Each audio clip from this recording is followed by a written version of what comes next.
I'm humbled to be in the room. I can hardly, how did you not mention this? You can't see anyone.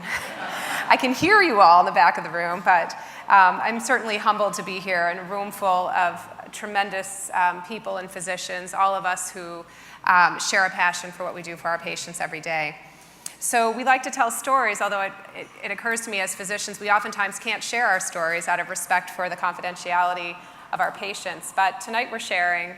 And my story begins actually as a medical student at Brown University. I was visiting there yesterday. Medical school, we learned that we should take a sexual history from patients. Do you remember the history and physical examination course? And your teachers would check with their patients to see if you could stop by and practice asking all those questions and doing the physical exam. And at Brown, the teachers were geriatricians. And they told us that the sexual history was just part of the regular history and everybody should ask the questions unless there was a very, very good reason not to. And age was not a reason to not ask the questions because the geriatricians were real advocates for the older patients.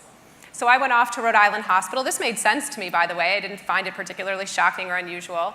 Went to Rhode Island Hospital where most of the patients were older men in hospital gowns, sometimes 2 or 3 to a room, not looking particularly happy, not feeling well, of course, because they were in the hospital, and now doing a favor for their physician to answer the questions and be examined over and over again by medical students.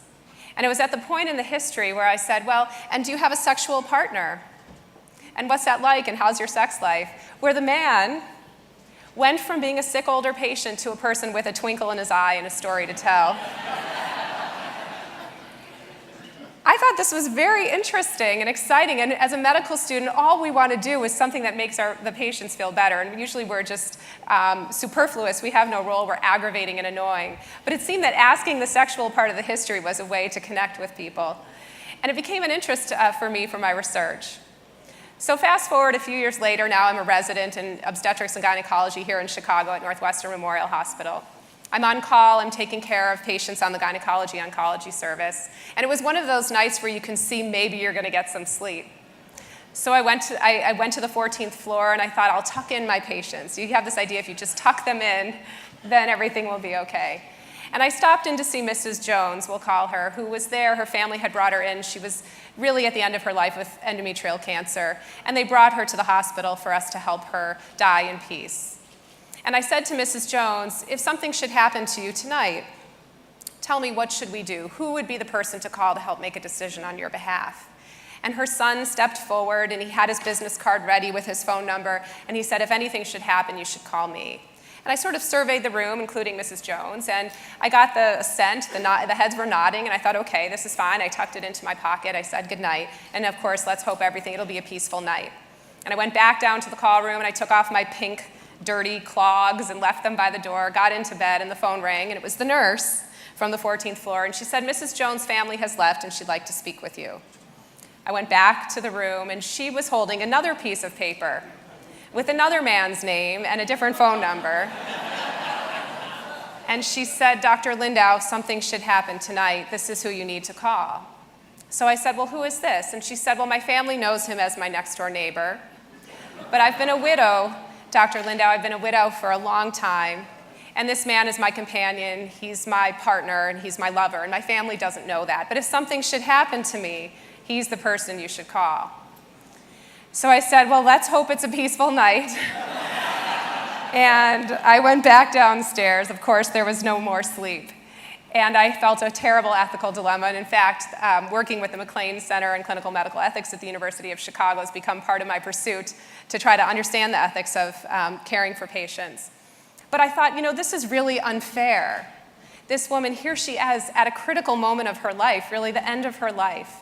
And she couldn't even share with her family the fact of this person who she wanted to make the most important decisions for her. She couldn't share that relationship, and nor could she gain the full benefit of that relationship. And I started to think about how sexuality was related to health, not just through the transmission of disease or pregnancy or the pleasure that makes us feel healthy and well, but also how important our intimate partners are for these critical moments in life. So fast forward a few more years, and we conduct a national study on sexuality and aging, and we published it in the New England Journal of Medicine. David Letterman makes it his top 10 that night. So clearly I've peaked, but really the peak moment was when Dr. Diane Yamada, who heads the section of gynecology oncology at the University of Chicago, said to me, you know, the research you're doing is great. Can we bring it to practice so that we can improve care for sexual issues for our patients who have cancer? So you've had a few minutes to think about it, and so those of you who don't take care of people with sexual concerns or cancer might wonder what the two have to do with each other. But I think if you think about it for just a second, you realize that the vast majority of cancers, women and men survive, are those that directly affect the sexual organs. Prostate cancer, breast cancer, gynecologic cancers, colorectal cancer. And for men, if we look at prostate cancer care, we've come a long way, and prostate cancer care sets an excellent example of how physicians can openly talk with their patients about sexual issues and can say to men, if you choose option A, this is what you can expect for your sexual function, and for option B, you could expect this.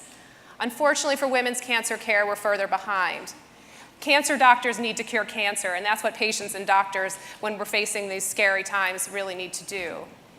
But addressing the issue of sexuality and giving women information so they can know that if they experience a problem, it's not just in their head. It might have to do with the treatments, like the removal of the breasts or the removal or radiation of the genital organs, or it might be due to the drugs that we give them. So patients know they're not alone if they experience these symptoms, that it's not just in their head, that it's not just that they're not trying hard enough, and that we can be there to help them. And that's what our program has been about. I want to end, since we like stories so much, with inspiration for me that comes from great American fiction. Ralph Ellison is a fiction writer who wrote a book called Invisible Man. And he talked about the invisible and the invisible. And we've seen that medicine brings us ways for seeing the invisible, X-rays and CAT scans and microscopes, things we can't see because of the physical limitations of our eyes. But for me, and if you think about it, I imagine for you, our patients show us about the invisible, things that we don't see because we don't want to look down there, things we don't see because of biases or prejudices in our society. And to me, one of the great privileges of being a physician is learning to see the invisible through the eyes of my patients. Thank you very much.